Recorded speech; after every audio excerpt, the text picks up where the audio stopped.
74 start करते हैं जी। Kaif 1 FAR1 का आवाज़ सही आ रही है? कह दें किसी को। अच्छा जी, लेक्चर ले लिया था कल भाई? होमवर्क में क्या था? क्यों नहीं किया? कितने बच्चों ने होमवर्क किया है? चलो, यूनिवर्सल वाला सवाल नहीं आता, ट्रैंगो वाला नहीं आता, टेक्सला वाला हो गया, गैलेक्सी वाला हो गया, कोई मसला मसाइल? प्रोविजन का मसला है, किस में? यूनिवर्सल में? अच्छा, ये यस सर दूसरा जो कहता है ना, ये चुप करके बैठा था, यस सर क्या मतलब? यस सर तुमने खुद क्यों नहीं बताया? कोई बोले ना यस सर कि मतलब मैं भी पढ़ के आया वहां। यार ये समझाया तो है आपको वैसे मैंने।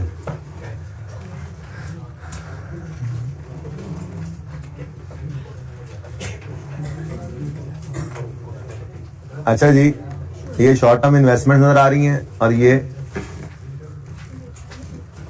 इससे रिलेटेड पॉइंट है। उसके अलावा कोई मसला है सवाल में? चले ये तो देखने चले। अच्छा जी, शॉर्ट टर्म इन्वेस्टमेंट्स वैसे आपको पता है कहाँ जाती हैं जी? वर्किंग 1 में। तो working 1 cash and cash equivalent जो है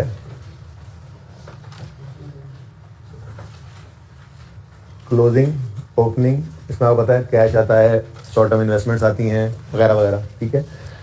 अब ये शॉर्ट टर्म इन्वेस्टमेंट 48 और 60, हम जैसे यहाँ पर कैश एंड बैंक ने आना था, वैसे ही यहाँ पर शॉर्ट टर्म इन्वेस्टमेंट में भी आ जाना था। नॉर्मली तो ऐसा ही होता है, लेकिन एक छोटी सी वर्किंग हमें करना पड़ी।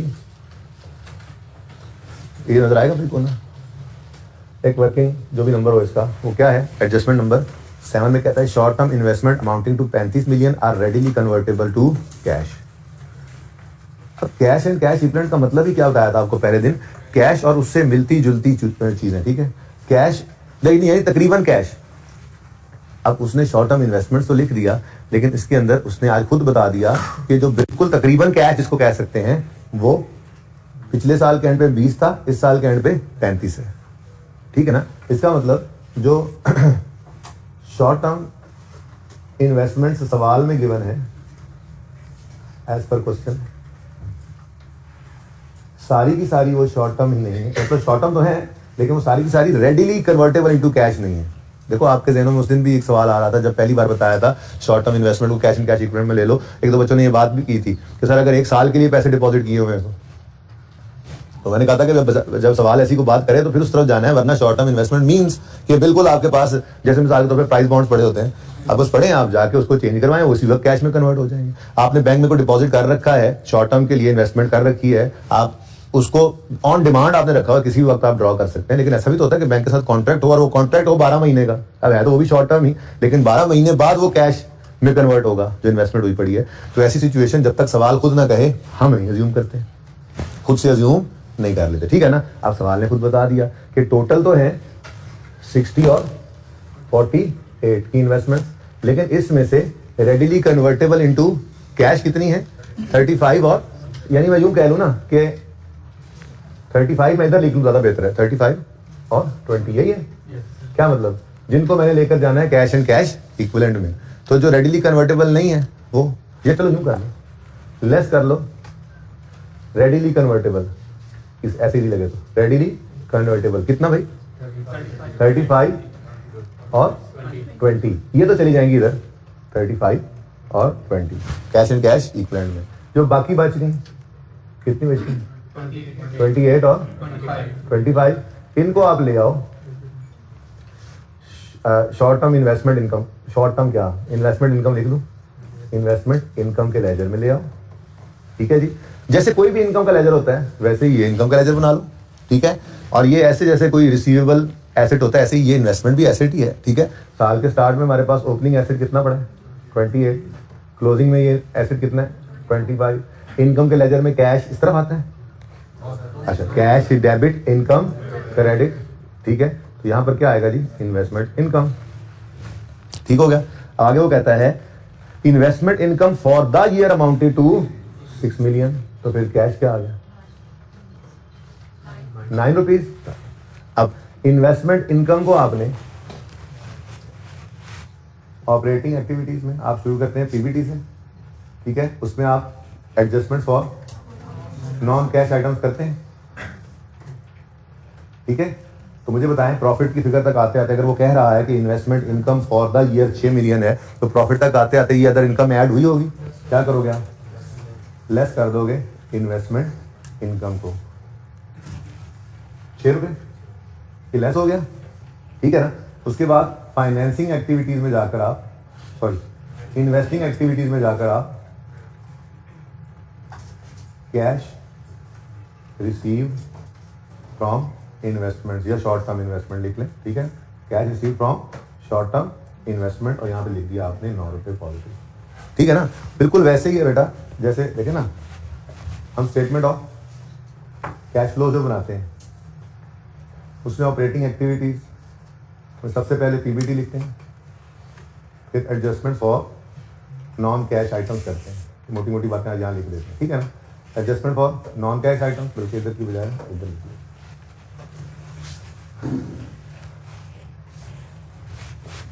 इधर ही लिखिए स्टेटमेंट ऑफ कैश फ्लो, ठीक है जी। इसमें आपकी ऑपरेटिंग एक्टिविटीज में स्टार्ट होता है आपका पीबीटी, एडजस्टमेंट्स करते हैं आप और नॉन कैश आइटम्स, फिर आपकी एडजस्टमेंट्स आती हैं फॉर वर्किंग कैपिटल आइटम्स, नीचे मैंने कहा था 3 चीज़ें लेस होती हैं, interest paid, tax paid, dividends आती है, डिस्कशन करनी कुछ अलग से, इंटरेस्ट पेड, डिविडेंड पेड और टैक्स पेड, ठीक है। अब तरकीब ये होती थी, नॉन कैश आइटम को यहां पर रिवर्स कर देते थे, जैसे मिसाल के तौर पे इंटरेस्ट एक्सपेंस प्रॉफिट तक आते आते क्या हो चुका होता है, माइनस हो चुका है, तो हम कहते थे जी इंटरेस्ट एक्सपेंस को कर दो ऐड, ठीक है, और इंटरेस्ट पेड को यहां से माइनस कर दो, ये बात समझ आती है। ऐसे ही इंटरेस्ट इनकम या इन्वेस्टमेंट इनकम, क्या बोला मैंने, इंटरेस्ट इनकम जिसको आप इन्वेस्टमेंट इनकम भी कह सकते हैं या इन्वेस्टमेंट इनकम, ठीक है जी। इसको आप क्या कर दो, ये प्रॉफिट तक आते आते ऐड हो चुका होता है, लेस करते हैं। Incomes expenses are non cash ना, एक्रूअल बेसिस के ऊपर रिकॉर्ड हुए होते हैं, ठीक है। अब हमें इंटरेस्ट रिसीव होना है या इन्वेस्टमेंट रिसीव होनी है, ठीक है। तो इसको आप चाहो तो इधर भी लिख सकते हो, लेकिन ज्यादा बेहतर क्या है, ज्यादा बेहतर यह है कि आप इसको इन्वेस्टिंग एक्टिविटीज में इनफ्लो के तौर पे शो कर दो।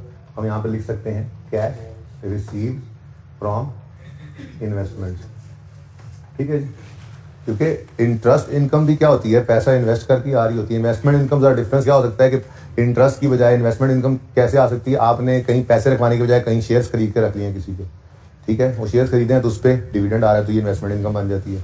बात समझ रहे हैं, तो एक जैसी चीज़ है, ट्रीटमेंट एक जैसा ही है। बहरहाल ऐड करेंगे या लेस करेंगे आप नॉन कैश आइटम को और उसके कैश फ्लो को लेंगे, ऐसे ही करते थे हम और क्या चीज़ यहाँ पर हम गेन या लॉस ऑन डिस्पोजल लेते थे, ऐसे ही हम ऐड कर देते थे लॉस ऑन डिस्पोजल, लेस कर देते थे गेन ऑन डिस्पोजल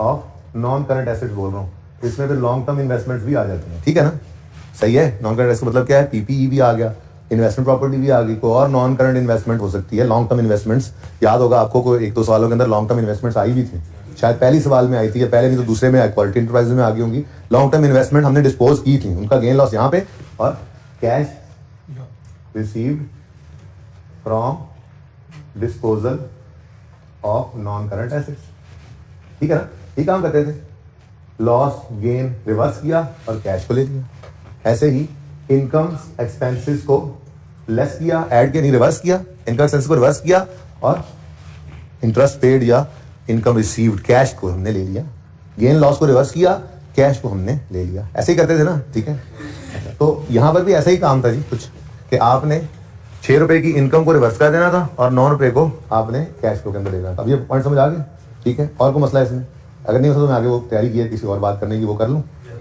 क्लियर है ये। अच्छा अब ना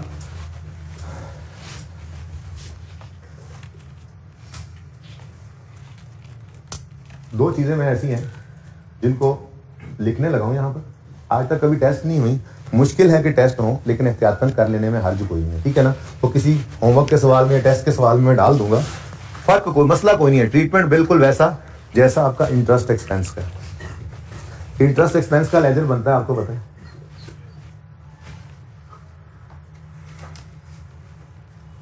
जिसमें इंटरेस्ट प्रीपेड तो होता नहीं है, ठीक है ना, पेएबल की बात ही कर लेता हूँ, ठीक है। तो मिसाल के तौर पे ओपनिंग पेएबल है 10 रुपये, ठीक है, क्लोजिंग पेएबल है 15 रुपये, इंटरेस्ट एक्सपेंस का लेजर है, तो एक्सपेंस किस तरफ आएगा, तो इंटरेस्ट एक्सपेंस की फिगर इधर आ गई, कोई फिगर ले लो, 57 ले लो ऐसे, तो कैश कितना आ गया, पहले थिंग बताओ, लेजर बनाए जरा थोड़ा सा वहाँ पे, 52। अब ये लेजर जब आपका बनता था तो आप क्या करते थे, आप कहते थे इंटरेस्ट एक्सपेंस को क्या कर दो, कितना 57 ऐड बैक कर दो, और इंटरेस्ट पेड को क्या कर दो 52 को लेस कर दो, ठीक हो गया। इसी से मिलता जुलता एक अकाउंट है जिसे आप वारंटी का अकाउंट कह सकते हैं, वारंटी एक्सपेंस।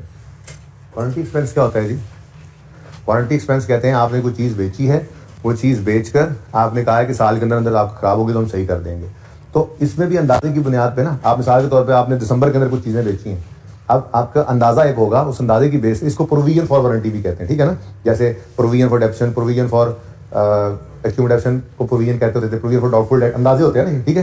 तो ये भी एक अंदाजे की बुनियाद पे एक्सपेंस रिकॉर्ड करते हैं हम। जैसे साल के एंड पे हमने चीज़ें बेची, हमें शक है कि हो सकता है इसमें से इतने सही होने आ जाए, तो चूंकि सेल इस पीरियड में की है, तो मैचिंग कॉन्सेप्ट क्या कहता है, तो आपको रिलेटेड एक्सपेंस को भी इधर रिकॉर्ड करना चाहिए। तो हम एक अंदाजा लगाकर, हम नॉर्मली एक अंदाजा, सेल कितने % सही होने आ जाते हैं, हम एक्सपेंस रिकॉर्ड करते हैं। आपने ये नहीं करना, आपको वारंटी कैलकुलेट करने की जरूरत नहीं है, आगे 37 FAR 2 में है। मैं सिर्फ एहतियातन एक बात कर रहा हूँ कि आपको सारा डाटा देकर ये लेजर बनवा लें, तो भाई ये वारंटी एक्सपेंस बिल्कुल इंटरेस्ट एक्सपेंस जैसा है। इसमें ओपनिंग पेएबल हो सकता है, ओपनिंग प्रोविजन, ठीक है, कोई एग्जाम्पल ले लें 5 रुपये का, क्लोजिंग प्रोविजन, क्लोजिंग पेएबल बोल रहा हूँ मैं, इसको वारंटी पेएबल कह सकते हैं। तो क्लोजिंग पेएबल बिल्कुल वैसे ही आप इसको ले लें 12 रुपये। अब अगेन एक्सपेंस का लेजर है, तो एक्सपेंस ने आना है क्रेडिट साइड पे, नाम बस हो जाएगा इसका वारंटी एक्सपेंस। तो अंदाजे की बुनियाद पे कुछ भी कर लो, आप 28 रुपये कर लो, ठीक है। तो कैश क्या आ गया, बैलेंस 21, 100% सेम है लेजर, तो ट्रीटमेंट भी 100% सेम है। इसलिए कह रहा हूँ अभी तक आया कभी नहीं, आना चाहिए भी नहीं, लेकिन अगर कभी आ जाए तो कोई मसला नहीं है भाई, सारा डेटा देगा आपको। बस ध्यान क्या रखना है आपने, वो ऐसी बात करेगा कि warranty expense for the year, या कह दे वारंटी फॉर द पीरियड, तो फॉर द पीरियड एक्सपेंस हुआ करता है, और एज ऑन भी बता सकता है, warranty is provision for warranty as on this date, तो एज ऑन ओपनिंग क्लोजिंग होंगे। बस ये थोड़ा सा ध्यान रखना है अंग्रेजी का। लेजर के अंदर सारा डाटा देगा आपको, कैलकुलेट करने की जरूरत नहीं होगी। आपने ये लेजर बना लिया, अब इस लेजर के अंदर ट्रीटमेंट बिल्कुल सेम है। प्रॉफिट की फिगर तक आते आते बिल्कुल इस जैसा, प्रॉफिट की फिगर आते आते लेस हो चुका है तो ऐड कर दो वारंटी एक्सपेंस, कितना है 28, और यहाँ जहाँ लेस कर रहे थे यहाँ पर लेस लिख दो वारंटी पेड। बात समझ आ गई, कितना 21। एक और चीज भी इस तरह की हो सकती है बिल्कुल इनसे आइडेंटिकल, और वो है ग्रेचुटी। ग्रेचुटी कहते हैं जी आपके पास जो लोग काम करते हैं, आपके एम्प्लॉइज, ठीक है जी, जब वो छोड़ कर जाते हैं तो आप उनकी सर्विसेज के, जो उन्होंने सर्विसेज दी आपको, उसके इनाम के तौर पे आप उनको एक हैंडसम अमाउंट इकट्ठी पे करते हैं, ठीक है ना। अब ऑर्गेनाइजेशंस ये नहीं करती हैं कि जब एक दम से वो निकले तो सारे पैसे इकट्ठे उस वक्त एक्सपेंस आउट करें। अगेन मैचिंग कॉन्सेप्ट आ जाता है। अगर सर्विसेज अगले ने 50 साल दी हैं आपको ऑर्गेनाइजेशन को, तो ये एक्सपेंस भी 50 साल पे बांटो ना, बात समझ रहे हो। अब एक अंदाजे की बुनियाद के ऊपर ये एक्सपेंस भी रिकॉर्ड हो रहा था, इसको प्रोविजन फॉर ग्रेचुटी भी कहते हैं, लेकिन मैं ग्रेचुटी पेएबल ही कह रहा हूँ आपको, बिल्कुल 100% सेम, बिल्कुल 100% सेम। ओपनिंग पेएबल होगा, अंदाजे की बुनियाद पर हमने कहा जी पिछले डेढ़ घंटे तक के 15 रुपये का एक्सपेंस, अंदाजे की बुनियाद पर हम एक्सपेंस रिकॉर्ड कर रहे हैं, तो इस दफ़ा हम अंदाजे की बुनियाद पे ठीक एक्सपेंस रिकॉर्ड करते हैं, इसको कुछ भी अज्यूम कर लो 32 ऐसे, और क्लोजिंग पेएबल आ रहा हो 18 रुपये, कैश बता दो 29। ये सब मैंने ऐसे अज्यूम की डेटा को, ठीक है ना। ये मैक्सिमम क्या हो सकता है जी, आपको ना बैलेंस शीट सवाल में गिवन हो, उसमें लिखा हो ग्रेचुटी, प्रोविजन फॉर ग्रेचुटी, इसका नाम provision for warranty, provision for gratuity भी हो सकता है, ठीक है ना। तो लिखा हो ग्रेचुटी पेएबल या provision for gratuity, balance sheet में लायबिलिटीज में नजर आ रहा हो आपको, ये क्या बला है, कोई बला नहीं भाई, एक लायबिलिटी है, बस बना लो, लेजर बना लो। फिर सवाल में ही आपको बताएगा वो एक्सपेंस फॉर द ईयर क्या है, तो कैश निकाल लेना। जब बताएगा कैश इतना पेड है तो एक्सपेंस निकाल लेना। ये दोनों चीजें जब निकल आए आपकी, तो आगे वही ट्रीटमेंट है। प्रॉफिट की फिगर तक आते आते ग्रेचुटी एक्सपेंस क्या हो चुका होगा, फॉर द ईयर एक्सपेंस जो लेस हुआ था उसको एड बैक कर दोगे 32 और लेस कर दोगे ग्रेचुटी पेड। बात समझ आ गई कितना? ये जो ब्लू लिखे हैं ना, ये आज तक कभी टेस्ट नहीं हुए फिलहाल आईकैप में, होने भी नहीं चाहिए, लेकिन अगर हो भी जाएं तो आप जहन में बस ये रखना ग्रेचुटी और वारंटी बिल्कुल इंटरेस्ट जैसा लेजर बनाएंगे और बिल्कुल वही 100% ट्रीटमेंट कर देंगे, इंटरेस्ट एक्सपेंस जैसा लेजर बनाएंगे। ठीक है, इधर एडिशनल बात थी। अच्छा भाई, इस सवाल के अंदर और को मसला है तो बताएं, कितनों ने सवाल अटेम्प्ट किया हुआ है? कितनों ने अटेम्प्ट किया? इतने कम ने, बाकियों ने पास नहीं होना, अगली बार करेंगे अटेम्प्ट। अच्छा जी, इस सवाल को प्लीज प्लीज प्लीज कोई मसला हो तो देख लीजिएगा। अच्छा भाई, हमें दीगर तुमने सवाल किया था, ये बड़ा सवाल किया तुमने, हो गया था बाकी सवाल? कोई और क्वेश्चन नहीं है? श्योर, छोड़ दो इसको।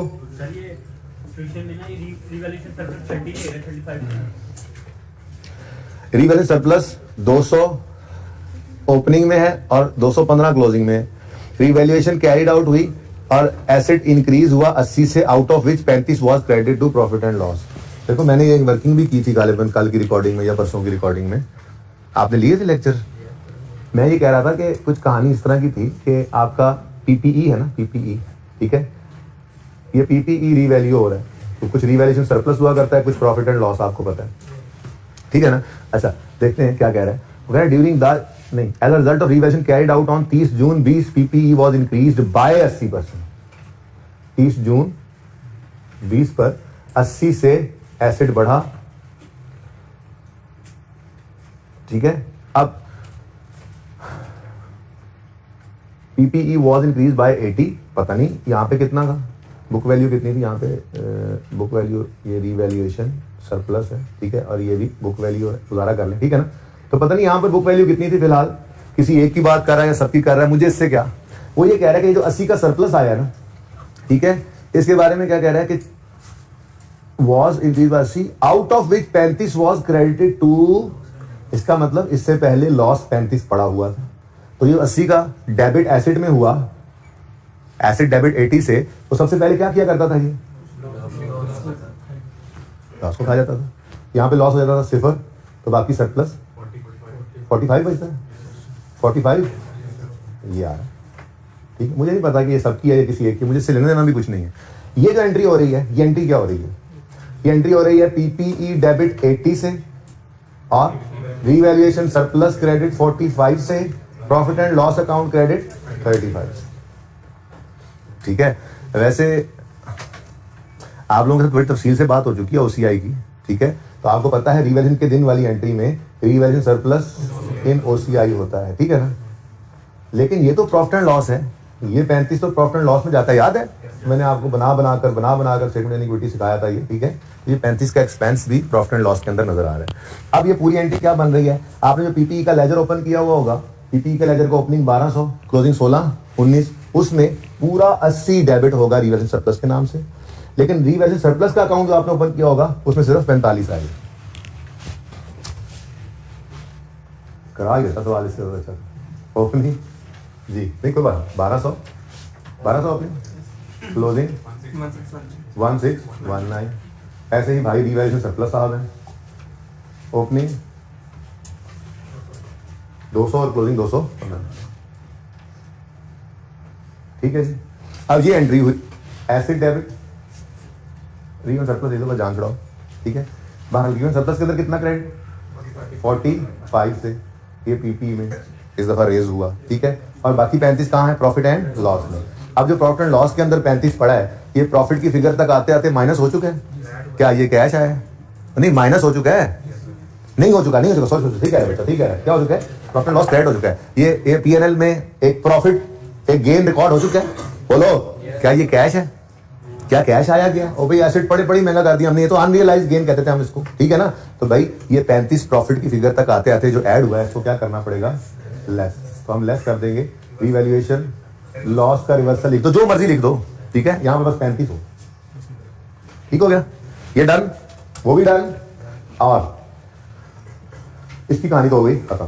फिर equipment having fair value 240 was acquired by issuing 2 million shares, ये भी एक एडजस्टमेंट मजे की थी, इन्होंने 2 मिलियन शेयर इशू किए, तो शेयर कैपिटल अकाउंट के साथ इसकी एंट्री होनी थी, PPE debit share capital credit, यानी ये भी कैश में नहीं आना था, ठीक है। उसके बाद तीसरी एडजस्टमेंट थी, फुल्ली डेप्रिशिएटेड एसेट जो है वो बिका है 8 मिलियन का, जिसमें से 3 आउटस्टैंडिंग है। तो मैंने कहा था फुली डेप्रिशिएटेड है तो कुछ भी यहाँ से मत निकालो, जब जिद करते हो लिखने की तो लिखो डिस्पोजल में 0, बुक वैल्यू 0 है, क्योंकि फुली डेप्रिशिएटेड और एसेट अकाउंट बुक वैल्यू पे बन रहा है ना, तो ये 0 डिस्पोजल अकाउंट में डेबिट होगा और 8 मिलियन क्रेडिट होगा, तो पूरा 8 मिलियन गेन है। अब गेन तो 8 मिलियन का रिवर्स हो जाएगा, लेकिन उस 8 में से किधर गया, 5 आ गया है, 3 अभी नहीं आया, ये तो एडजस्टमेंट की हुई है हमने इसमें, ठीक है ना।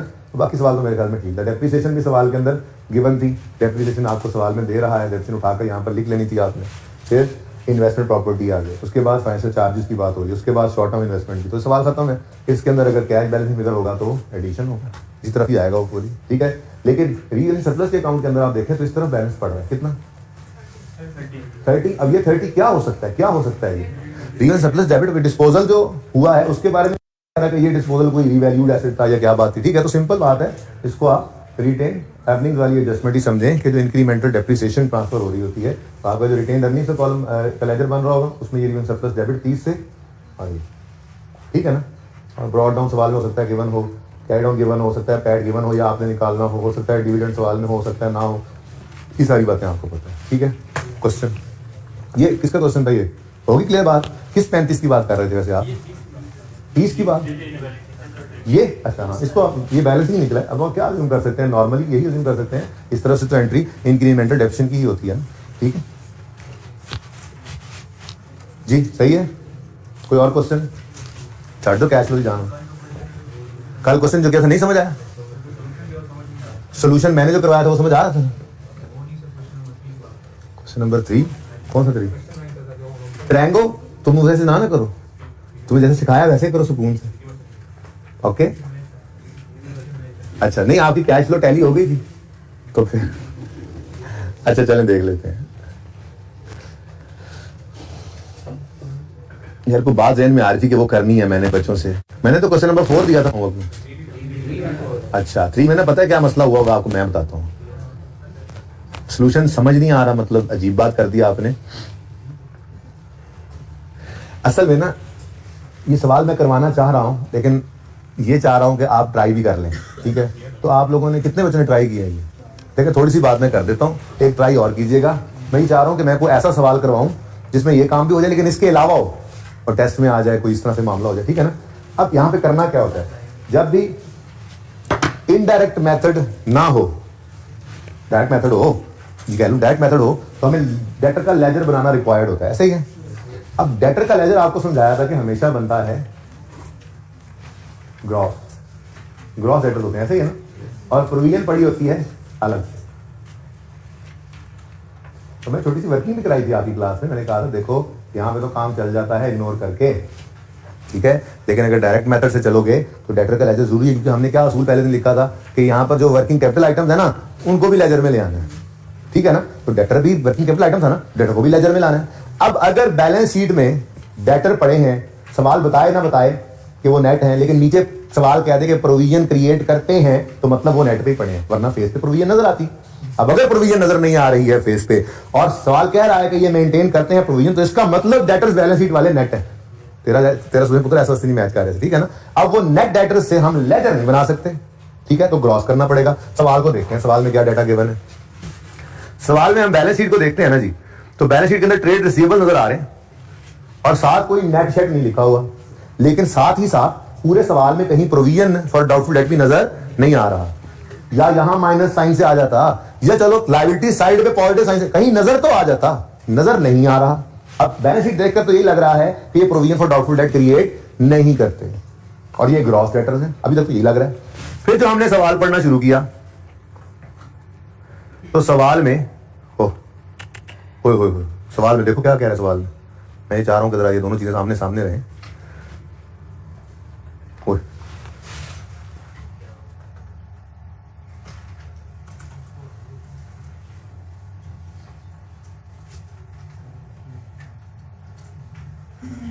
अच्छा जी, अभी तो देखें भाई, ट्रेड रिसीवेबल्स आपके बैलेंस शीट में नजर आ रहे हैं 68,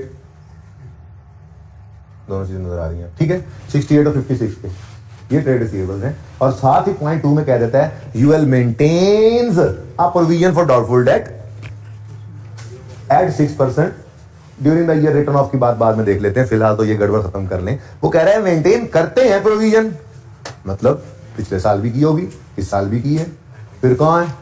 बैलेंस शीट में तो नजर नहीं आ रही कहीं। मतलब इसका ये हुआ फिर डेटर्स हैं और वो नेट ऑफ प्रोविजन है। तो फिर ये 56 और 68 डेटर के लेजर में जा सकता है। डेटर के लेजर में लेके थे ना ये, हाँ ये नहीं लेके जा सकते, ठीक है। अब एक छोटी सी वर्किंग करनी पड़ेगी, ठीक है। वो वर्किंग क्या होगी वो मैंने आपको सिखाई थी, क्या gross debtor less provision for doubtful date होता है, और फिर नेट डेटर्स आते हैं। नेट डेटर सवाल में हमें गिवन है कितने जी, 68 और 50, 68,000 और 56,000। 1000 में अगर किया तो 56 लिखना, चलो ये सवाल में हमें गिवन है और ये हम कंक्लूड कर चुके कि नेट है। क्योंकि बैलेंस शीट में नजर नहीं आ रहा और मेंटेन करता है प्रोविजन, तो फिर जैसे एक्यूमुलेटेड एसेट से नेट होकर बैलेंस शीट के फेस पे फिक्स एसेट पड़े होते हैं ना, एक्यूमुलेटेड एसेट का नजर आना जरूरी नहीं है बैलेंस शीट के अंदर, वो नोट से उठ के ही बुक वैल्यू जाया करती थी। ऐसे ही बड़े हो गए FY2 में जब अकाउंट्स बनाओगे ना, तो बैलेंस शीट के फेस पे डेटर लेस प्रोविजन करने की इजाजत वैसे ही नहीं होती, आपको इसका भी नोट बनाना पड़ता है। डेटर लेस प्रोविजन वहां पे जाकर करते हो, बैलेंस शीट के फेस पे तो आते ही नेट डेटर्स हैं, ये याद रखो। अब अगर सवाल में प्रोविजन की बात ना की हो तो मतलब फिर प्रोविजन है ही नहीं, यही ग्रॉस है, यही नेट है। लेकिन अगर सवाल में प्रोविजन का जिक्र हो तो फिर बैलेंस शीट में पक्की बात है ये नेट डेटर्स है, ठीक है ना। तो ये हमें गिवन थे। अब उसने ये बताया कि प्रोविजन मेंटेन करते हैं 6% पे। इसका मतलब अगर ये 6% प्रोविजन है तो फिर ये कितने परसेंट है, 94। हमें तो 100% वाली फिगर चाहिए ताकि लेजर बना सकें। तो भाई वही आपका पुराना दोस्त फॉर्मूला क्या है, 56 गिवन अमाउंट है, इसकी परसेंटेज 94 है। 56 ओवर 94 इंटू 100 कितना भाई, 59574। सबका यही आंसर है। थोड़ी देर पहले भाई कुछ और आ रहा था। अच्छा तो ये क्या आ गया बैलेंस फर्क, नहीं सही है। 56,000 डिवाइडेड बाय 94 इंटू 100 किया है, कितना आ गया, 3574 प्रोविजन आ गया। इधर देखो, इसका मतलब पता है क्या है, इसका मतलब ये है कि डेटर्स ओपनिंग, ये वर्किंग से आपने उठाया, वर्किंग नंबर जो भी होगा सवाल में, ठीक है, कितने 59574, 56,000 नहीं ले सकते यहाँ। और ये प्रोविजन, ये भी आपने वर्किंग से ही निकाला, बैलेंसिंग ये आपने फॉर्मूला लगा के निकाली, बैलेंसिंग निकाल लिया, ठीक है। लिखने की जरूरत नहीं फॉर्मूला, लिखने की जरूरत नहीं है फॉर्मूला, पक्की बात है ना। ये कितना 3574, ठीक है। कैसे इधर भी अप्लाई करो, 68,000 डिवाइड बाय 94 मल्टीप्लाई बाय 100, 72। ऐसी फिगर देख के कहते नहीं ये गलत हुआ होगा। भाई क्यों गलत हुआ होगा, ऐसी फिगर देखे ना, ऐसी फिगर, यार ये तो गलत होना है, ये सही लग रहा था मुझे, ये राउंड से 0.3333 आ जाए, नहीं ये तो गलत होगा। नहीं भाई अपने उसूल पे कायम रहा करो, फिगर्स पे ना जाया करो जी। 43 लो भाई, क्लोजिंग भी वर्किंग से निकला 72340, 68,000 नहीं ले सकते थे, ठीक है। और ये क्लोजिंग भी वर्किंग से हमने निकाल लिया 4342। तो जीकर सवाल में यही गलती थी, सोल्यूशन में यही गलती थी ना, तो चेक तो करो सोल्यूशन में यही गलती है, ठीक है। मैंने सोल्यूशन को मैच कर लिया, सोल्यूशन की गलती और अपनी गलती को, समझ आ गया है, ये गलती नहीं थी, ओके। यहां तक को मसला। अब अगली बात, ये डायरेक्ट मेथड, यहाँ पे बैड डेट भी आपने इग्नोर नहीं करना, प्रोविजन को भी इग्नोर नहीं करना, क्योंकि प्रोविजन का लेजर बनना है और उसके अंदर बैड डेट रिटर्न ऑफ की एंट्री भी आती है, क्योंकि इस लेजर से, प्रोविजन के डेटर के लेजर से ही तो हमारा कैश निकलना है, paid to supplier, receive from customers, ठीक है जी। तो जरा बोलो आगे, during the year trade receivable of 7 million were written off की एंट्री हम करते हैं प्रोविजन डेबिट डेटर डायरेक्ट। हालांकि ऐसा एंट्री तो पता ही है ना आपको, return of bad, return of debit, debtor credit, फिर bad return of credit, provision debit, पिछो काटता सी, ठीक है ना। तो ये बैड डेट रिटर्न ऑफ, इधर भी लिख दो बैड रिटर्न ऑफ, ना लिखो इधर प्रोविजन, ना लिखो इधर डेटर, क्यों करते हो कंफ्यूज खुद को, वही अपने जहन के अंदर एंट्री वही रखो, मैकेनिज्म वही है, लेकिन लिखा यहाँ पे ऐसे ही करो, ठीक है। और जी उसके बाद लो भाई डेटर का खाता तो हो गया क्लियर, ठीक है। एडजस्टमेंट 1 में मैंने कहा था 60% को कर देना इग्नोर, पूरी ही सेल्स उठा कर लिखना 273 यहाँ पर, ठीक है ना। इससे क्या होगा, इससे कैश सेल्स और क्रेडिट सेल्स सबका कैश इकट्ठा आ जाएगा। ये सिर्फ कैश फ्लो के टॉपिक के लिए, जागते रहना भाईजान, ठीक है। अच्छा आगे कहता है डेप्रिसिएशन एक्सपेंस 22.5 मिलियन है। अच्छा हम 1000 में चल रहे हैं, चलो 22,500 कर लेते हैं फिर, जिसमें से 70% जो है वो कॉस्ट ऑफ सेल को चार्ज किया है। तो इसका मतलब फिर देखो, अगर 22,500 है और उसमें से 70% कितना बनता है, 750। ये अगर कॉस्ट ऑफ सेल्स को चार्ज किया तो फिर बाकी कहाँ गया होगा, बाकी फिर ऑपरेटिंग एक्सपेंसेस में गया होगा भाई। 30% फिर बैलेंसिंग 6750 ऑपरेटिंग एक्सपेंसेस, सवाल से मैं करवा ही दे रहा वैसे तो। अच्छा, अब उसके बाद ये डेप्रिसिएशन है। आपने जब कॉस्ट ऑफ सेल की ये फिगर उठानी है और उसको इन्वेंट्री के लेजर में लिखने जाना है तो आपने स्टार लगाना है और 187,500 में से माइनस करना है 15,750। एक तो ये फिगर आ गई। ऐसे ही जब आपने ऑपरेटिंग एक्सपेंसेस को एक्सपेंस के लेजर में लिखना है, कंसोलिडेटेड लेजर में, ठीक है, तो वहां पर भी स्टार लगाना है, 46,766 में से माइनस कर लेना 6,750। सही हो गया। और जी आगे other income comprises of, other income में कह रहा है जी पड़ा है क्या, gain of 3 million on disposal of vehicle. ये तो बहुत आसान, मल्टीपल टाइम्स आप कर चुके हैं एडजस्टमेंट, ठीक है ना। मसला ये है कि अदर इनकम को हम कहीं पर ऐड नहीं कर रहे हैं, हम कोई प्रॉफिट से बात शुरू थोड़ी कर रहे हैं कि उसमें अदर इनकम ऐड हो चुकी है, ठीक है। किधर गया यार, हम तो सेल अलग उठा रहे हैं, कॉस्ट ऑफ अलग उठा रहे हैं, एक्सपेंसेस अलग उठा रहे हैं, अदर इनकम तो हमने छेड़े नहीं। वो तो तब होता मसला जब अदर इनकम ये प्रॉफिट बिफोर टैक्स उठाते जिसमें अदर इनकम ऐड हो चुकी है तो हमें माइनस करना पड़ता। तो जस्ट इग्नोर इट, किसी चीज में शामिल नहीं पड़ा, ठीक है। हाँ, लेकिन आपको लेजर जरूर बनाना चाहिए, डिस्पोजल का लेजर तो लाजमी बनाना है क्योंकि गेन उन्होंने दे दिया है, कैश रिसीव्ड ऑन डिस्पोजल नहीं है, चाहे डायरेक्ट मेथड है चाहे इनडायरेक्ट है, भाई लेस इंटरेस्ट पेड से ऑनवर्ड्स तो सारा सेम है ना। तो इन्वेस्टिंग एक्टिविटीज में कैश इनफ्लो डिस्पोजल वाला तो लेना ही है ना, डिस्पोजल का अकाउंट बनाओगे, 3 मिलियन गेन आएगा डिस्पोजल में डेबिट साइड पे, और देखोगे एसेट के अकाउंट में से बैलेंसिंग फिगर वगैरह निकल आएगी, कुछ ना कुछ आ जाएगा, ठीक है। और 12 मिलियन तो कैश भी गिवन है, चलो खैर, लेकिन एसेट के लेजर के अंदर तो बहरहाल फिर कोई ना कोई फिगर लेनी है ना। जैसे डिस्पोजल का अकाउंट बनेगा उसमें उन्होंने गेन भी बता दिया, गेन कितना है, हाँ 3, और कैश कितना है 12। इसका मतलब फिर पीपीई से क्या आया, 9 वाली चीज के 12 मिले तो 3 का गेन आया ना। अब ये पीपीई के अंदर क्रेडिट साइड पे लिखोगे आप, ठीक है ना। तो लेजर कहा था आपको, डिस्पोजल आए तो लेजर बना लो। हर मतलब की तीन ही चीजें मैक्सिमम हो सकती है ना, ठीक है। मैं अज्यूमिंग से नहीं है, एसेट बुक वैल्यू पे, वरना 4 कर लूं, ठीक है। एसेट की कॉस्ट इसमें आती है, एक्यूमुलेटेड एक्शन आती है, गेन या लॉस आता है, और कैश आता है। ये चारों चीजें हमारे लिए रेलेवेंट है। कोई एक चीज मिसिंग हो तो हम निकाल लेंगे। हो सकता है पीपी के अकाउंट, जैसे पीपी के अकाउंट के लिए फिगर यहाँ से चाहिए थी, कभी ये फिगर दे देता है, गेन मिस कर देता है, रिवर्स करना होता है। चलो यहाँ पर गेन दे दिया, कैश नहीं दिया तो कैश निकालना पड़ सकता है। तो डिस्पोजल अगर हो, गेन लॉस नजर आए सवाल में, डिस्पोजल का अकाउंट बनाओ, मतलब की चीजें निकल आएंगी, ठीक है। मेंटेनेंस इनकम 8 मिलियन की है, हाँ भाई। मेंटेनेंस इनकम कहीं ना कहीं कोई ओपनिंग क्लोजिंग तो होगा। अरे अनअर्न्ड डिस्पोजल तुम जरा जगह दो थोड़ी सी, हमने अनअर्न्ड तो लिखना, हम तो लिखेंगे मेंटेनेंस इनकम। अब सोचेंगे इनकम में अनअर्न्ड कब होता है, लायबिलिटी है, एडवांस में ले लें, मतलब ओपनिंग अनअर्न्ड 4,000, क्लोजिंग अनअर्न्ड 2,000। वो कह रहा है इनकम है। अच्छा, हम तो कैश से ही सोचते हैं, बड़ी तेजी में भी सही चलते रहते हैं, ठीक है ना। इनकम केस में कैश का आना, कैश डेबिट, और इनकम कैश ने इस तरफ आना है तो इनकम ने इस तरफ आना है। इनकम कितनी है जी 8,000। अब ये काम तो थोड़ी देर पहले भी सिखाया आपको। ये 8,000 की इनकम आप अपने यहां पर लेस करोगे, क्यों, प्रॉफिट बढ़ाना शुरू कर रहे हैं, मतलब अगेन गेन की तरह से इसको कहीं नहीं लेकर गए, इसलिए इसको इग्नोर करो। हाँ, यहां से जो कैश निकलना है वो इन्वेस्टिंग एक्टिविटीज में ले जाना, ठीक है। ऑपरेटिंग एक्टिविटीज में नीचे लिख सकते हो, मतलब देखें काम इनका क्या है, कोई नाम बताया उसने, काम बताया उसने, यूनिवर्सल है। तो मेंटेनेंस इनकम,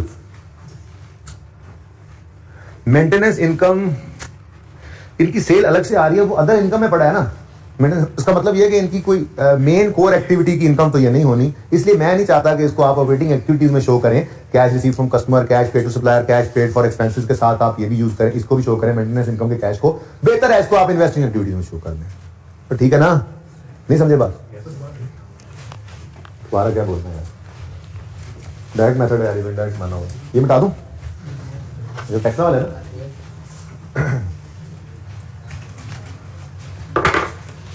आप ऑपरेटिंग एक्टिविटीज में अगर आप स्टेटमेंट ऑफ कैश फ्लो बना रहे हैं डायरेक्ट मेथड से, तो आप 3 चीजें लेते हैं, cash receive from customer positive, cash paid to suppliers negative, cash paid for expenses negative.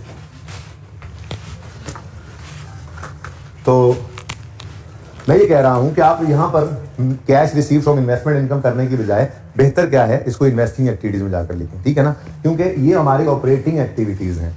और अदर इनकम में मेंटेनेंस इनकम का पड़ा होना ये एक निशानी दे रहा है कि हमारी main core activity maintenance services देना नहीं है, वरना वो रेवेन्यू में होता ना। ठीक है, तो एक निशानी मिली मुझे। बहरहाल कोई नहीं, इतनी छोटी मोटी गलती माफी मिल जाती अगर यहाँ को लिख भी गया तो, लेकिन लिखना सही नहीं है वैसे मेरे हिसाब से, क्योंकि अदर इनकम में जो चीज पड़ी है वो हमारी मेन कोर एक्टिविटी की इनकम नहीं है। जब मेन कोर एक्टिविटी की इनकम नहीं है तो ऑपरेशंस के अंदर उसको क्यों शो कर रहे हैं, उसको इन्वेस्टिंग एक्टिविटी ही कह देंगे, ठीक है ना। बहरहाल अगर किसी ने यहाँ पर लिख भी लिया है तो कोई इतना बड़ा जुर्म नहीं जी, कोई बात नहीं, मैं भी कह रहा हूँ कि लिख भी लिया तो कोई इतना बड़ा जुर्म नहीं है, ठीक है। मैंने अपनी राय दे दी मैंने, ठीक है जी। आगे चलते हैं, कोई और चीज रह गई हो, सवाल तो करवा दिया तुम लोगों ने मुझसे। डिस्काउंट ऑफ 10 पर डिवेंचर, अदर इनकम में पड़ा डिस्काउंट, तो बस एक इनकम है, आप उसको रिवर्स कर दें, नहीं हमने इनकम कहीं से ली ही नहीं है, ठीक है ना। हाँ, ये कह रहा है कि रिडीम हुए हैं during the year, debentures redeem हुए हैं। रिडीम होने का मतलब पता है क्या है, मैंने कहा था ये 100% लोन की तरह से है, ठीक है। तो ये लोन है, तो लोन रीपे होता है। बैंक से 1000 रुपये लिया, बैंक को 1000 रुपये में से 100 रुपये वापस किए, ठीक है।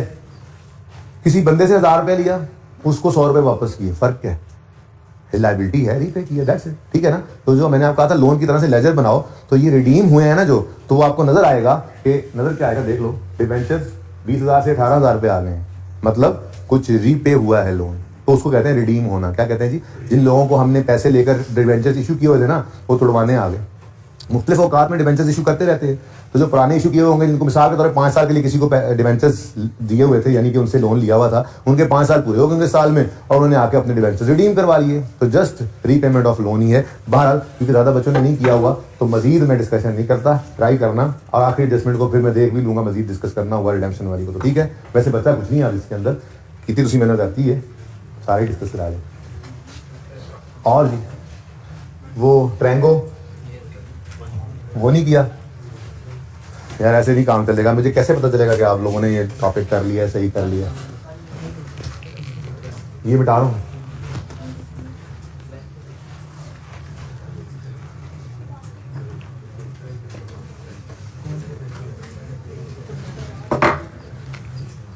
यार वैसे ना अब ये होमवर्क पढ़ना है। क्वेश्चन बैंक कौन सा है, 3 है ये, यूनिवर्सल लिमिटेड।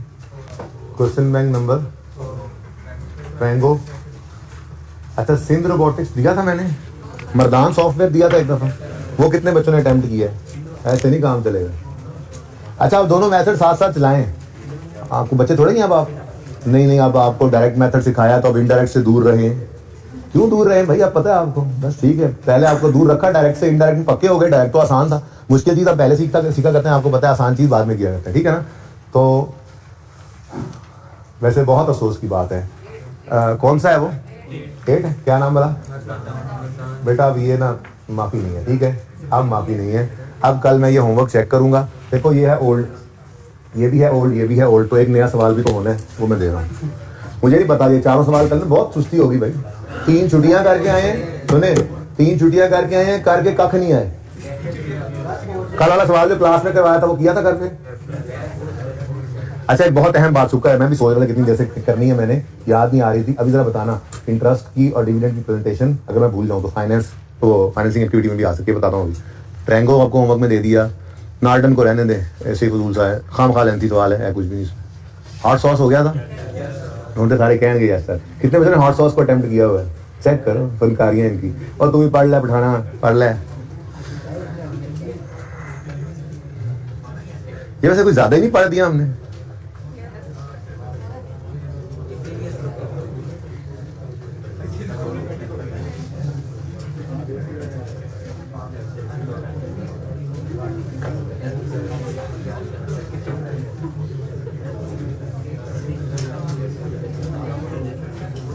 चले फिलहाल ये 3 ही काफी हैं। अच्छा, बड़ी अहम बात करने लगा हूं, क्योंकि आज फिर आप लोगों को मैंने कैश फ्लो के भी एमसीक्यूज आज होमवर्क में सारे जा रहे हैं, और IS8 की भी जा रहे हैं, और अब कोई माफी नहीं है। अगले 2 से कल टेस्ट है ना, तो कल एक टेस्ट ले लेते हैं। देखो अब डायरेक्ट मेथड आता है या इनडायरेक्ट मेथड आता है। जो एक मेथड आएगा दूसरा होमवर्क में आएगा सवाल कल आपके, मतलब मेरे पास दोनों सवाल मौजूद है ना, तो मैं चाहूंगा कि वो दोनों ही टेस्ट हो जाएं। तो एक मैं टेस्ट में दे दूंगा और एक मैं कल आपको होम असाइनमेंट के तौर पर दूंगा। सोल्यूशन तो दोनों का नहीं होगा, तो दोनों का ही सोल्यूशन आपको अगले दिन अवेलेबल होगा, लेकिन इंशाल्लाह आप कर लेंगे। तो कुछ डिस्कशन टेस्ट की हो जानी है, फिर कुछ थ्योरी भी IS8 की वो मैं भी करने लगा हूँ। तो ये अब हमने ना कोशिश करके 3 दिन के अंदर इस वीक के अंदर इन दोनों टॉपिक्स को कंक्लूड करना है। इंशाल्लाह नेक्स्ट वीक से EPS का दिल कर रहा है, या EPS शुरू कर देंगे या फिर नॉन प्रॉफिट ऑर्गेनाइजेशन शुरू कर देंगे, और ईपीएस को उसके बाद कर लेंगे, क्योंकि ईपीएस और रेशो बेसिकली ईपीएस भी एक रेशो ही है, तो रेशोज के साथ इकट्ठा भी कर सकते हैं। तो इट डिपेंड्स जी, मैं कर लूंगा, देखूंगा, मैं सोच के पूछा आता हूँ कि ये टॉपिक करूँगा, अगले दिन करवा कुछ देता हूँ, अब मैं क्या कर सकता हूँ। तो जो हो गया शुरू, बस बाहर नेक्स्ट वीक से, तो आज है ट्यूसडे, ठीक है ना, तो वेडनेसडे, थर्सडे, फ्राइडे, सैटरडे 4 दिन है, तो 4 दिन में तो इन दोनों को हो ही जाना चाहिए कंक्लूड। फिर भी इससे पहले ही होपफुली नया टॉपिक इसी वीक में शुरू हो जाएगा, होपफुली। अच्छा जी, एक इंपॉर्टेंट बात जहनों में आपके आता होगा, हालांकि आपने पूछा नहीं मुझसे, कि इंटरेस्ट तो लोन पे दिया जाता है और डिविडेंड कैपिटल वालों को दिया जाता है, यानी बोरिंग कॉस्ट पड़ा हुआ था ना, तो लोन है, फाइनेंस किया हमने बिजनेस को, लोन है, डेट लिया हुआ किसी से, और उसको जो यूज करने की कॉस्ट है, इंटरेस्ट, वो पे करते हैं हम। ऐसे ही ओनर से जो पैसा लिया हुआ है वो कैपिटल है, और उसकी जो कॉस्ट पे करती है कंपनी वो है डिविडेंड। अब आपने कहा था स्टार्ट में कि फाइनेंसिंग एक्टिविटी में आप ये देखते हो कि आपने बिजनेस को कहां से फाइनेंस किया हुआ है, आपने ओनर से कितना पैसा लिया है, आपने बैंकों से कितना लिया है। तो लोन का आना, रीपे होना, और कैपिटल का आना, वैसे कैपिटल रिडेम्पशन भी है, कैपिटल को रिडीम करना, बाय बैक, वो मैंने पढ़ाया नहीं है अभी, इक्विटी में भी इसके अंदर फिट कर सकते हैं, तो किसी वक्त देख लूंगा, या आखिरी क्लास के अंदर, जैसे आपको पता है कि छोटी मोटी चीजें इकट्ठी की जाती है, जिसको आप समझते हैं रिवीजन क्लास और घरों को भाग जाते हैं, रिवीजन क्लास नहीं हुआ करती। अगर मिसाल के तौर पर 25, 26, 27 को सिलेबस खत्म हो जाता है, एक बात कर रहा हूँ, तो मैं रेगुलर क्लासेस के अंदर ही रिवीजन स्टार्ट कर देता हूँ, और अगर 31 तक चला जाए सिलेबस, क्योंकि चीज़ें चेंज हुई है ना, तो आपको पता नहीं कितने दिन लो नई चीज़ों के अंदर, जैसे IAS एडा आपने पढ़ा, ऐसी आगे टॉपिक्स तो है नहीं, तो अगर थोड़ा सा डेडलाइन से पहले खत्म हो जाए तो रिवीजन नॉर्मल क्लासेस में चल पड़ती है, तो फिर मसला नहीं होता, आपको एक आध दिन ही बुलाना पड़ता है कभी कभी, और अगर टाइम पूरे के ऊपर खत्म होगा तो 1-2 दिन के लिए बुलाया जाएगा आपको। तो उसके अंदर ये हर टॉपिक की 2-2, 3-3 चीजें होती हैं, छोटी मोटी जो रही हुई होती हैं, जो लगता है, डर लगता है कहीं पर्चे में ये पॉइंट ना दे दे। जैसे कैश फ्लो के अंदर अभी तक बाय बैक ऑफ शेयर्स की बात उसने कभी नहीं की, कर दे तो हमने बाय बैक ये भी नहीं पढ़ा, उसको पेंडिंग में डाला हुआ। तो आखिरी क्लास जो होगी रिवीजन क्लास, इसको समझोगे आप रिवीजन क्लास है, चलो यार मेरे को आता है, हम घर जा रहे हैं, वो पढ़ा दूंगा मैं, पर्चे में वही बात आ जाएगी, फिर आप कहोगे यार वो रिवीजन क्लास साथ वाला लगेगा, रिवीजन क्लास में कराया था सर ने, तो मैं तो घर चला गया, ठीक है, तो पढ़ानो, ठीक है ना। तो भाई ये बड़ा इंपॉर्टेंट पॉइंट है कि आपके दिल में आ रहा था कि हमें इंटरेस्ट और डिविडेंड को फाइनेंसिंग एक्टिविटी के अंदर शो करना चाहिए, आ रहा है ना दिल में? नहीं आ रहा, क्योंकि आप याद हो गए, देखो ना, लोन रिसीव्ड या रीपेड फाइनेंसिंग एक्टिविटी में आता है, और फ्रेश कैपिटल ये फाइनेंसिंग एक्टिविटी में आता है। अब जैसे फिक्स एसेट का खरीदने का कैश भी इधर आ रहा है और बेचने का कैश भी इधर आ रहा है, तो आपके दिल में आनी चाहिए बात कि जब लोन लिया या रीपे किया तो उसका कैश फाइनेंसिंग एक्टिविटी में, तो इंटरेस्ट भी तो लोन की ही कॉस्ट है, इसका जाना भी इधर शो करें। जब फ्रेश कैपिटल रेज हुआ, कैश घर से ओनर्स लाए, तो आपने फाइनेंसिंग एक्टिविटीज में उसको शो किया, तो फिर डिविडेंड भी पेड इसी में शो करना चाहिए, तो वो यहाँ क्यों नहीं करते? तो भी उसका जवाब ये है कि स्टैंडर्ड ने ना हमें इसकी ऑप्शन दी हुई है, ठीक है। स्टैंडर्ड हमें ये ऑप्शन देता है कि आप इंटरेस्ट को और डिविडेंड को चाहो तो ऑपरेटिंग एक्टिविटीज में, लेकिन ये देख लो यहाँ पे ना असल में एक बात लिखी हुआ करती है, अगर आप कभी फॉर्मेट्स देखें ना फुल फ्लैज, इसमें अंग्रेजी लिखी थी, मैंने तो आपकी जान चढ़ाई हुई ना, जगह जगह रोक के नहीं ब्रेक लगा का ये यहाँ पे ये लिखो, यहाँ पे लिख लो, वरना इससे ऊपर ना यहाँ पर ये सारी चीज़ों का टोटल होता है, वो जो भी फिगर होती है उस फिगर के आगे लिखा जाता है कैश फ्लोज फ्रॉम ऑपरेशन, ठीक है। और फिर ये 3-4 चीजें लेस करके एंड पे लिखा होता है net cash flows from operating activity. End पे क्या लिखा होता है जी? Net cash flows from operating activity. तो ये मतलब कहने का ये है कि ऑपरेशन हम फिर भी अलग ही रखते हैं, उन तीनों को अलग से नीचे माइनस किया करते हैं, 3-4 चीजें होती हैं, ठीक है। लेकिन कहने का मतलब ये है कि आपको ये भी दिल में आ सकती है ना कि जी हम इधर ही क्यों शो कर रहे हैं, तो भाई बात भी सही है, दिल में आनी भी चाहिए। तो उसके अंदर ना भाई ऑप्शन है स्टैंडर्ड की तरफ से, ठीक है, हम इधर भी शो कर सकते हैं, हम इधर भी शो कर सकते हैं, लेकिन हमने पहले दिन से इसको यहाँ पे शो किया तो यहीं शो करते रहे, ठीक है। अब अगला मसला आता है, क्योंकि ऑप्शन है तो आई की भी मर्जी है। अब एमसीक्यूज के पॉइंट ऑफ व्यू से एक मसला आता है, वो मसला ये होता है कि एमसीक्यूज के पॉइंट ऑफ व्यू से जब आपसे सवाल पूछे तो आपने क्या अज्यूम करना है, उसको आपने हमेशा इसको इधर रखना है, वरना नहीं, ठीक है ना। मैं एक एमसीक्यूज पढ़ाता हूँ, ये बात समझ आ गई है कि ये हमारे पास क्या है, ऑप्शन है। आप चाहो तो इसको फाइनेंसिंग एक्टिविटी में शो करो, इन दोनों के कैश ये पे होने को, ठीक है ना। आप इनको चाहो तो ऑपरेटिंग एक्टिविटीज के एंड पे शो करो, चाहो तो फाइनेंसिंग एक्टिविटीज में शो करो, आपकी मर्जी है, ठीक है, क्योंकि ये स्टैंडर्ड की तरफ से हमें ऑप्शन दिया गया। ये मैं देखता हूँ जरा हमारे इन नोट्स के अंदर शायद ये बात मिसिंग है, मैं आपको वैसे बता देता हूँ, मैं आईके की बुक से ही पढ़ा देता हूँ ये बात।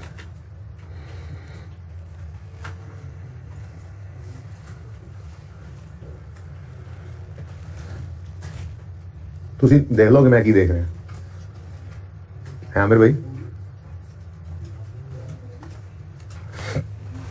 लो भैया, तो पता नहीं कब खुलेगी अब फाइल, बदल लेना यार लैपटॉप की, अब थक गया, बूढ़ा हो गया। अच्छा जी, पिछले अटेम्प्ट से कह रहा हूँ यार, वो ले लिया 10-12 दिन हो गया, लेकिन अभी तक ओपन नहीं कर सका, टाइम नहीं मिला। तो हाँ मेरे तो अच्छा सुनो आप लोगों के पास, किसी के पास तो आई के टैक्स होगी, जरा ओपन करके मुझे पेज तो बताओ ताकि जल्दी से वहाँ पहुँच जाए। कैश फ्लो के चैप्टर कहाँ पे है?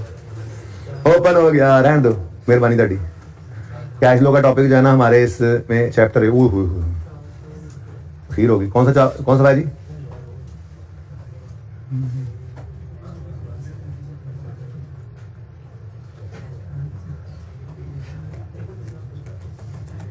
कौन सा चैप्टर बोला था अभी मैंने? आ गया, पहुंच गया। आगे से निकल गए। अच्छा जी, इधर देखें, पहुंच गए। अच्छा ये क्वेश्चन देखो, क्वेश्चन परेशान होते हैं आप लोग, पता नहीं आई बुक में क्या होगा। देखो क्या लिखा हुआ, सिंध रोबोटिक्स, जो आप नहीं कर रहे सवाल, तरबेला ट्रेडर्स जो नहीं करते आप, मर्दान सॉफ्टवेयर ना करें, कोयटा ट्रैक्स, वही सवाल है, हॉट सॉस, और बताएं, नार्डन, ये वही सवाल है भाई। आप नहीं करेंगे तो क्या कर सकते हैं। बाकी जो पास पेपर है हमारे आई ने वो भी किताब में डाले हुए, ठीक है ना। हाँ, जो तो सवाल करवा रहा हूँ वही सवाल आई की किताब में भी है, तो वो इंश्योर कर लिया गया कंप्लीटनेस को, कि जो इन्होंने सवाल दिए हों पास पेपर में या क्वेश्चन बैंक के अंदर वो मौजूद है, ठीक है। अच्छा, जो मैं आपको बात पढ़ाना चाह रहा हूँ ना, वो स्टैंडर्ड से ओपन करके पढ़ा सकता था, लेकिन यहाँ से बेहतर है अपनी किताब से करें। जरा पॉज करें यार, आमिर भाई ढूंढ तो लूँ मैं, तो हवाई जहाज में करना जी प्लीज। अच्छा जी, ये आईकेएफ की स्टडी टेक्स्ट में पेज 284 है, मैं इसको पढ़ रहा हूँ, जरा आप देख लें कि क्या डिस्कशन है। मैंने थोड़ी सी बात जबानी की। Presentation of interest, tax and dividend cash flows. IS 7 allows some variations in the way that cash flows for interest and dividend are presented in a statement of cash flows. All the following should be shown separately. Interest received, dividend received, interest paid, dividend paid। कहता है इनको अलग अलग show करो, लेकिन कहाँ show करो इसके बारे में IS 7 ने थोड़ी सी रिलैक्सेशन दी हुई है। कैसे? जैसे कहता है IS 7 इंटरेस्ट के बारे में क्या कहता है, IS 7 states that there is no consensus about how to treat interest payment by an entity other than a financial institution such as bank. Interest payment may be classified as either an operating cash flow because they are deducted when calculating operating profit before tax। कहता है इसको या तो operating cash flow के तौर पे ले लो, या a financing cash flow because they are costs of obtaining finance. आप चाहो तो इन्हें ऑपरेटिंग कैश फ्लो में रख लो, चाहो तो इन्हें, अब ये IS 7 ने इजाजत दी है, तो कोई माइकल लाल ये नहीं कह सकता हमें कि आपने इंटरेस्ट को ऑपरेटिंग एक्टिविटी से नीचे, इंटरेस्ट एक्सपेंस को, इंटरेस्ट पेड को क्यों माइनस किया, फाइनेंसिंग में क्यों नहीं लिया, ऐसे कोई भी नहीं कह सकेगा, ठीक है ना, ये याद रखना। हालांकि आईकेएफ आगे कहने लगा है कि हम इस सिलेबस में फाइनेंसिंग में यूज करेंगे, लेकिन हम नहीं करेंगे। क्यों भाई? हमें स्टैंडर्ड ने कहा है और कोई भी इसको गलत कह ही नहीं सकता, ठीक है। आगे वो कहता है in examples of statement of cash flows in appendix to IS 7 interest paid is shown as separate line item within cash flow from operating activity. This approach is therefore used here. अच्छा, अब वो कह रहा है, आईकेएफ कह रहा है मैंने फॉलो किया है स्टैंडर्ड IS 7 के अपेंडिक्स की एग्जांपल्स। वो स्टैंडर्ड के अंदर एग्जांपल्स भी होती हैं, जिसके अंदर स्टैंडर्ड ने अपनी एग्जांपल में इंटरेस्ट को ऑपरेटिंग एक्टिविटीज में शो किया है, इसलिए मैं भी इसको ऑपरेटिंग एक्टिविटीज में शो करूंगा, ठीक है ना। This approach is therefore used here. पहले क्या कहा उसने, IS 7 ने ऑप्शन दिया है कि इंटरेस्ट को चाहो तो ऑपरेटिंग एक्टिविटी में शो करो, चाहो तो फाइनेंसिंग में शो करो। क्योंकि IS 7 स्टैंडर्ड ओरिजिनल ने अपनी एग्जांपल में उसको ऑपरेटिंग में माइनस किया जैसे हम करते हैं, तो मैंने भी यहां पर यही किया, ठीक है, जस्टिफाइड। हम तो वैसे ही ये करते हैं, यहां पे हमारा और आईकेएफ का कोई इख्तिलाफ नहीं होगा। बड़े सवालों में तो वैसे ही आपने कभी नहीं ना सोचना इस बात को, बस याद है आपको इंटरेस्ट पेड और डिविडेंड पेड माइनस होते हैं नीचे, दैट्स इट। मैं सिर्फ MCQs के लिए ये इतनी देर से डिस्कशन कर रहा हूं, ये ठीक है ना। अच्छा, आगे डिविडेंड और इंटरेस्ट रिसीव हो, उसके बारे में वही बात कर रहे हैं। इंटरेस्ट और डिविडेंड अगर रिसीव हो रहा है तो अदर इनकम होती है ना, किसी के शेयर खरीदने में तो डिविडेंड आ रहा है, कहीं पे इन्वेस्टमेंट की, तभी अभी इन्वेस्टमेंट इनकम यहाँ पे मिटा दिया थोड़ी देर पहले, मैंने यहाँ पे बनाया था, यहाँ मिटा के होमवर्क लिखा है, वो इन्वेस्टमेंट इनकम, उसकी ट्रीटमेंट क्या, interest and dividend received may be other classified as operating cash flow और इन्वेस्टिंग कैश। इतनी बात सिर्फ ना हाईलाइट करो, इधर देखो। अब लंबी बात क्या हो, because they are minus from, ये वो छोड़ो यार, बस ऐसे देखो। कहता है जी interest payment may be classified as either an operating cash flow और a financing cash flow, that's it. इतनी बात ही बोली थी ना मैंने, ठीक है। अब आगे वो कहता है कि चूंकि स्टैंडर्ड की एग्जांपल्स में उसने इसे ऑपरेटिंग कैश फ्लो में यूज किया है, इसलिए मैं भी शो किया, इसलिए मैं भी यहां पर शो करूंगा। बात समझ आ गई? यानी हमारे वाली ही ट्रीटमेंट स्टैंडर्ड ने भी की हुई है, हमारे वाली ट्रीटमेंट ही आईकेएफ के सॉल्यूशन में भी है, कोई मसला नहीं है। ठीक हो गया? आगे वो इंटरेस्ट इनकम की बात करता है और डिविडेंड इनकम की। Interest received and dividend received may be classified as either operating cash flow और इन्वेस्टिंग कैश फ्लो।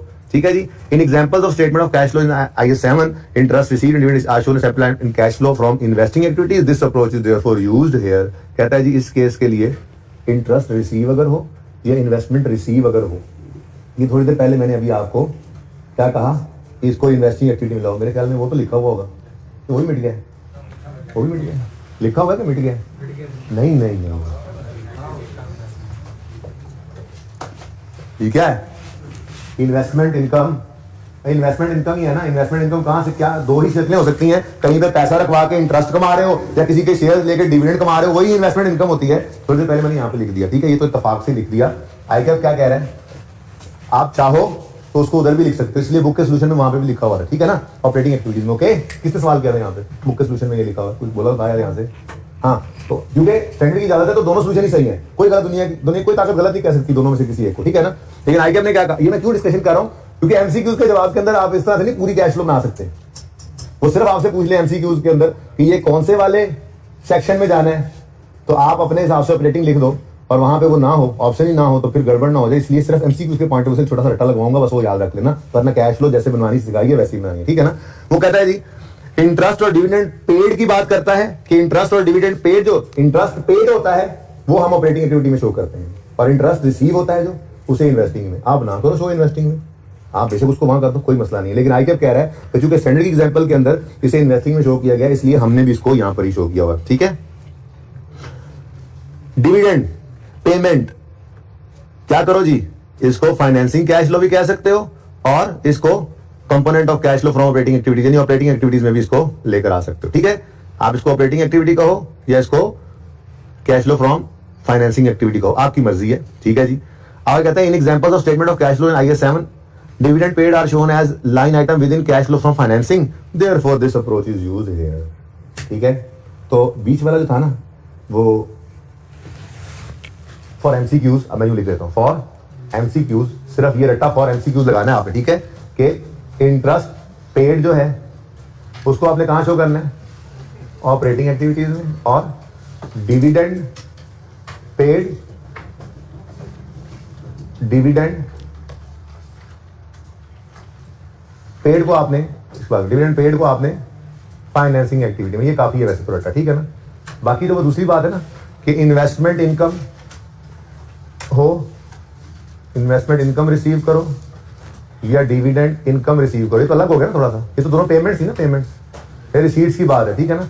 तो इनको उसने इन्वेस्टिंग एक्टिविटी में शो किया हुआ, ठीक है, और सही है ना।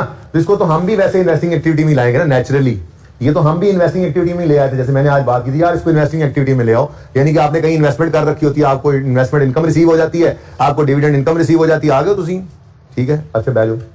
तो ये बात सुन ली, आ गए हैं वो, आगे सेट नहीं पढ़ाने देंगे मुझे यार, ठीक है। तो भाई रट्टा क्या लगाना है, रट्टा क्या लगाना है, ओनली फॉर एमसीक्यूज। हम कैश फ्लो का तैयार कर चुके हैं टॉपिक, यहाँ पे सिर्फ ये बात कर रहा हूँ कि चूंकि स्टैंडर्ड ने इन तीनों में ऑप्शन दिया है। इंटरेस्ट के बारे में क्या कहते हैं, इंटरेस्ट पेड को चाहो तो ऑपरेटिंग एक्टिविटी में लो, चाहो तो फाइनेंसिंग में लो। स्टैंडर्ड ने क्या, आईकेएफ ने क्या कहा, क्योंकि स्टैंडर्ड ने उसे ऑपरेटिंग एक्टिविटी में शो किया हुआ है, हमने भी ऑपरेटिंग एक्टिविटी में शो किया हुआ है, ठीक हो गया। आगे कहता है डिविडेंड पेड को आप चाहो तो ऑपरेटिंग एक्टिविटी में शो करो, चाहो तो फाइनेंसिंग में। फिर कहता है स्टैंडर्ड ने अपनी एग्जांपल में से फाइनेंसिंग में शो किया हुआ है, इसलिए हमने भी फाइनेंसिंग में शो किया हुआ है अपनी किताब में। आप बेशक इसको ना यूज करें, आपने ऐसे ही कैश फ्लो का सवाल करना है, ये ओनली फॉर एमसीक्यूज याद रखने वाली बात है, ठीक है ना। फिर इन्वेस्टमेंट इनकम हो रिसीव या डिविडेंड इनकम हो रिसीव, तो इनको आप इन्वेस्टिंग एक्टिविटीज में ले जाना, ठीक है। तो ये 3 पॉइंट्स आप याद रख लो बस, ठीक है, ओनली फॉर एमसीक्यूज। इंटरेस्ट को ऑपरेटिंग एक्टिविटीज में, इंटरेस्ट पेमेंट को, और डिविडेंड पेमेंट को फाइनेंसिंग एक्टिविटी में, और डिविडेंड या इन्वेस्टमेंट रिसीव हो इनकम तो उसको इन्वेस्टिंग एक्टिविटी में, ठीक है ना। अब जरा ऐसे एमसीक्यूज पे नजर डालते हैं। टैक्स की बात फिलहाल करने की जरूरत नहीं है, ठीक है, फिलहाल जरूरत नहीं महसूस कर रहा।